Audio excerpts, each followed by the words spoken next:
Sa kaugnay pa rin na balita mga kabrigada, pagdedeklara sa July 12 bilang National West Philippine Sea Victory Day at pagtuturo nito sa mga paaralan inihain sa Kamara.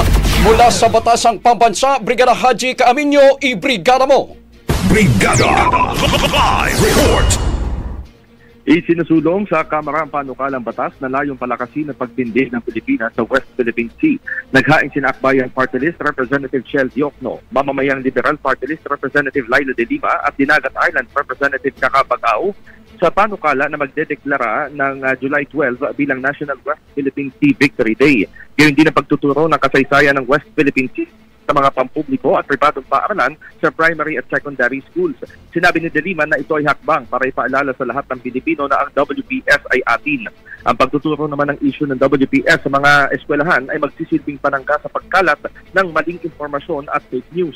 Dagdag pa ni Bagao, hindi lamang ito basta laban para sa teritoryo ng bansa, kundi para sa kabuhayan ng mga mangingisda na apektado ng panggigipit ng China. Bukod dito, ipinunto ni Albay Representative Giselle Lagpas na pagpapakita naman ito ng Kamara na hindi nila nalilimutan ang mga apektadong komunidad. Mahalagaan niya na habang maaga pa ay matutuhan ng mga kabataang Pilipino na ipaglaban ang para sa kanila. In the heart of changing lives, ako si Brigada Haji Caaminyo ng 105.1 Brigada News FM Manila, the Music and News Authority.